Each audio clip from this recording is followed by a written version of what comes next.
இன்றைக்கி நாம் வட ஸ்ரீரங்கம் என்று அழைக்கப்படும் தேவதானம் ரங்கநாத பெருமாள் கோவிலை பற்றிய தகவல்களை தான் இந்த வீடியோவில் காணலாம். இந்த கோவில் மீஞ்சூருக்கு அருகில் உள்ள தேவதானம் என்ற சிறிய கிராமத்தில் அமைந்துள்ளது.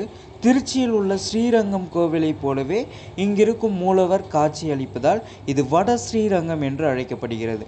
சாளுக்கிய மன்னன் ஒருவர் ஸ்ரீரங்கம் பெருமாளின் அழகை கண்டு வியந்து அதே போல ஒரு சிலையை வடிவமைக்க எண்ணினார்.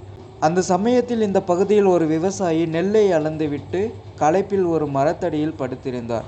அவர் படுத்திருக்கும் கோலம் பெருமாள் பள்ளி கொண்டிருக்கும் தோற்றத்தைப் போலவே இருந்ததால் மன்னன் அதே இடத்தில் இந்த கோவிலை எழுப்பினார். இந்த மூலவருடைய சிறப்பை இப்போ நம்ம பார்க்கலாம்.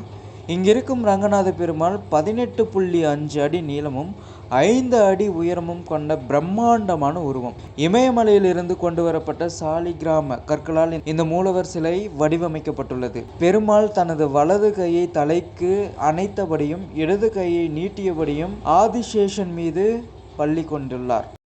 இவருக்கு படியளந்த பெருமான் என்ற பெயரும் உண்டு. இந்த கோவில் சுமார் 1000 ஆண்டுகள் பழமையானது என்று கூறப்படுகிறது.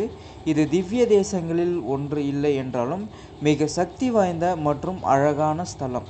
இதோடைய சிறப்பு நேரம் என்னென்னு பார்த்திங்கன்னா, எல்லா நாளும் காலையில் 7 மணி முதல் 11 மணி வரைக்கும், மாலை 4:30 மணி முதல் 7 மணி வரைக்கும் ஓப்பனில் இருக்கும். அதே மாதிரி வெள்ளி சனி ஞாயிற்றுக்கிழமைகளில் காலையில் 7 மணிலேருந்து மதியம் 12 மணி வரைக்கும், மாலையில் 4:30 மணிலிருந்து 7:30 மணி வரைக்கும் டைம் எக்ஸ்டெண்ட் பண்ணுறாங்க. இந்த கோவிலை பார்த்தாச்சு. ரெண்டாவது கோவிலாக நம்ம எங்கே போகிறோம்னா, வெள்ளக்குளம் அப்படின்ற ஒரு ஊர் இருக்குங்க. அங்கேயும் நம்ம பெருமாள் ரொம்ப பிரம்மாண்டமாக இருப்பார். அந்த கோவிலை நான் நெக்ஸ்ட் வீடியோவில் உங்களுக்கு காட்டுறேன்.